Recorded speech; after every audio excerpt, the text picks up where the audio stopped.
I'd like to agree with you, but I can't. Yorgos Panayotides is the Contrarian. The other day I was aimlessly stumbling through the vastness of the internet, bouncing from one link to another, as one tends to do, and eventually I ended up staring at a statement on my screen for a good minute. Board games are not political, and that is a good thing. After my initial headache subsided, I sat down to unpack all the ways in which I disagreed with that statement. Now let's ignore the mountain of privilege one has to be sitting on to believe that something that eschews politics is a good thing. Let us instead focus on the gleeful abandonment of critical thinking and reasoned understanding that leads you to believe that any cultural product could ever be non-political. That anything in our society that so much as coyly flirts with the concept of narrative could claim political neutrality. That, dear listeners, is moronic. But let's unravel how we got here. What could lead somebody educated enough to string together a coherent sentence to make a proclamation so blatantly absurd and divorced from reality? Is this maybe a question of semantics? A case where what one person calls politics another calls, I don't know, Jason Voorhees? Because that would make more sense. Board games are not a hockey mask wearing, machete wielding serial killer. And that is a good thing. I can get behind that. Now I have no intention of boring you with some wild attempt at defining what it means to be political and lay out the reasons why that definition applies to board games. Mostly because I think that's bad writing. Let me instead talk about 4 games that I consider emblematic for the political layer that board games carry with them. Faithful listeners will surely recognize these games as I keep bringing them up, and that's simply because they are familiar to a large group of gamers and as such more likely to serve as an example of what I'm trying to explain. These 4 games are Archipelago, Diplomacy, Pandemic, and The Resistance. These are deeply political games, but they may not be in the way that seems most obvious at first glance. So let's start with Archipelago. A game in which you play good imperialists seeking to colonize a tropical archipelago without upsetting the natives too much. Yes, it's a game that deals with colonialism, and yes, you play white people taking the land away from indigenous non-white people. But that is not the part of the game that makes it political. A game setting rarely makes a game political, and in the few cases that the theme is so charged and overloaded with political significance, that impact is usually very superficial and fleeting. Instead, I want to draw your attention to the worker market mechanism in this game. Simply put, as you colonize new tiles in the game, you put natives out of work. As you flood the market with goods, you put natives out of work. And those out-of-work natives are also the very same people you can recruit for cash to join your colony. In this way, you turn out-of-work natives into worker tokens of your color. And the little twist that is so obvious as a mechanic, yet so bold as a political statement is this. The more natives are out of work, the cheaper it is to recruit them. The more people are unemployed, the cheaper it is to hire them.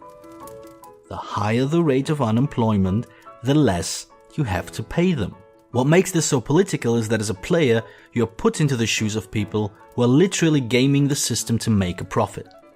You will intentionally drive up unemployment to save money when expanding your economic engine. All of this is very logical. You are not seduced into doing these things. These are all reasonable conclusions drawn from your objectives and the means by which you influence the game's outcome.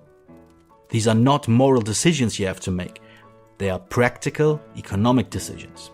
If anything, Archipelago is just hilariously blatant about how basic economic incentives result in the commodification of people. Whereas most Eurogames are amusingly oblivious about the systems their rules reproduce and celebrate, Archipelago lays it all out for you. Whether you laugh at it, or yourself, or just never realize what's happening at your table, is really up to you. Moving on to Diplomacy, a game that I often bring up because of how many people revere it. For the record, I do not. I am about as far away from revering Diplomacy as Mike Pence is from being a feminist. In Diplomacy, you take on the role of one of 7 nations or empires, kingdoms, what have you, at around the time of the First World War. You will in fact engage in a sort of abstracted warfare with the other players as you try to wrestle control over a majority of strategically important locations on the board, which depicts Europe, by the way. Because of the way the game is set up, You need to form alliances, or rather non-aggression pacts with other players, and this is where people's admiration for the game is born. All this is done verbally, which means you are always in danger of being lied to and always free to blatantly lie to your friends or opponents, which you should not do, unless you have to. That is how you win the game. And that is why people call this diplomacy. This game is political not because it deals with the First World War, because it really doesn't. It has nothing of relevance to say about the First World War, its causes, its mind-bogglingly stupid trajectory, or even the people that orchestrated it. What diplomacy does is tap into our deepest fears and insecurities about each other. Its core gameplay dynamic is player elimination, but since all that gameplay is verbal, there's nothing to hold on to, nothing tangible to orient you, nothing that you can rely on. The game's tension grows out of never knowing if and when they are going to come for you. In diplomacy, you're basically Tony Soprano sitting in that diner with Journey playing on the jukebox. Forever. If you've ever paid attention to history books or even the news, you will have picked up on what fear does to people, what it does to their ability to relate to each other, what it does to our ability to form lasting connections with each other. Now, I'm not saying that a game of diplomacy will turn you into some kind of anti-social recluse whose everyday interaction will be riddled with anxiety and paranoia. It won't. Not even 5 games will do that, or 10, or 800. But every single game of diplomacy will validate those fears we have about people. That they are basically untrustworthy, that they are all out for themselves, and that if you don't cut them down first, they will have no qualms doing it to you. These ideas take hold because we have a hard time attributing a person's decisions to their circumstances. We attribute it to their willful desire to hurt us, or at least their utter indifference to our well-being. There's nothing more political than shaping the way we see and understand others. What's worse is that the game's setting gives it an air of historical veracity, a sense of authenticity in regard to the psychological dynamics that shaped that time. And again, if you've read a history book, you will know that this could not be further from the truth. That the actual First World War happened the way that it did, for reasons that are more complex and far more stupid than a game of diplomacy could ever hope to convey. Nonetheless, diplomacy tells its little story of people going into pan-European war. It rewrites history at least a little in the minds of those who play it, and as you know, if you hear a lie 3 different times it becomes the truth. Diplomacy is the first lie. Now luckily the board game hobby also has the natural antidote to all that. It comes, fittingly, in a game in which you fight diseases using science in the widest sense of the word, and cooperation in the most exact sense of the word.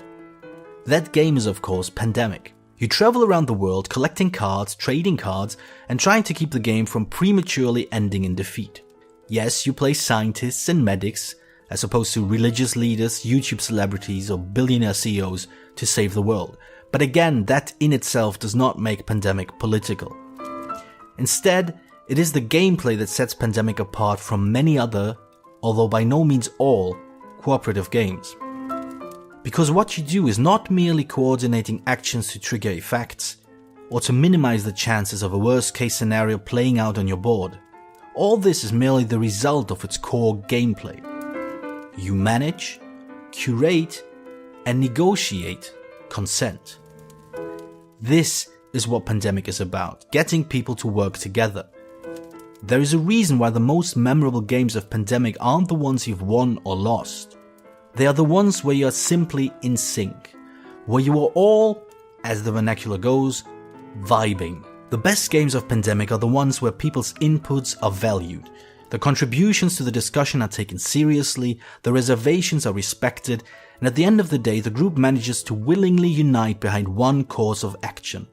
The best games of Pandemic show just how positive cooperation can be, how reaffirming it is to be understood and understand others in return. Of course, a huge part of excitement in a game of Pandemic is down to surprising card draws. It is down to manageable situations suddenly turning into an immediate danger threatening to end the game. It is the great moments of revelation when somebody comes up with a clever combination of moves to push the group closer to victory. But underneath all this excitement and entertainment is a baseline of mutual cooperation that we have entered into willingly and cultivate with great care. It is a game that celebrates and promotes a way to relate to one another. It is not pandemic setting or the game's challenge that brings out its political layer, but how both these things are framed. What is the path that the game sets us on, and ultimately, how do we choose to travel that path? Finally, there's the resistance. Whereas Archipelago makes a point about the way we live, Diplomacy makes a point about who we are, and Pandemic makes a point about how we relate to each other, the Resistance does not actually make a point. Instead, it asks a very pointed question. If you aren't familiar with the game, the Resistance is generally credited as the game to ring in the era of the social deduction genre. Played in a group of 5 to 10 people, you are secretly assigned to 1 or 2 teams working against each other. Each round a number of players are selected and then voted upon to embark on a mission. That mission consists of playing a success or failure card into a face-down pile, with your choices somewhat dependent on whose team you are on. If your team scores enough missions for their side, they win. The fascinating thing about the game is that most of it is again purely verbal, but revolves around every player continuously asking and answering the same 3 questions. Who do you trust with power? Why do you trust them? How do you legitimize that trust? One side does not know the allegiance of any other player, and the other side knows everyone's. One side has to build up trust during the game, the other has to undermine those attempts. One side has to grasp for straws to argue convincingly, the other side has the best argument of all, which they cannot reveal. So as players twist and turn in their own rhetoric, as they bend, flip and swirl around in verbal gymnastics trying to get a hold of who is right, who is wrong, who is honest and who isn't, we end up in a miniature version of a current predicament in political discourse. Truth has been uprooted. We know there are malevolent actors in play, but we can't tell them apart from those who are simply misguided. Worst of all, we're not even sure if and how we can argue our point. It's why games of the Resistance so often lead to people screaming, or at least arguing passionately, if not particularly fact-based. Amusingly enough, it is through play that we reveal our political identities, far away from any party affiliation or issue-based stance we might hold. We fall back on the same patterns of behavior that led us to the political opinions we hold today, for good or ill. We trust our gut instinct about people, or maybe how attractive they are, or who they agree with. Maybe facts convince us, or confident speaking voice, or are biased to make sure that this time we won't get fooled again. A few years later, a game called Secret Hitler came around and took this underlying dynamic and retraced it in giant neon letters so only the willfully blind would miss that the Resistance is about politics. They did so by setting the game in the Weimarer Republik in Germany during the rise of fascism and the Nazis. It is somewhat disheartening that people still see the game's use of Hitler as one of the playable characters as cheap shock value and lazy marketing, and not a very earnest continuation of the political layer already present in the Resistance. So that sums up my argument. Politics are present and deeply ingrained in many popular board games, but they are not expressed in simple polemic texts or setting choices. They are not evidenced by the publisher's decision to be inclusive in which genders, skin colors or cultures are depicted on the box or the components.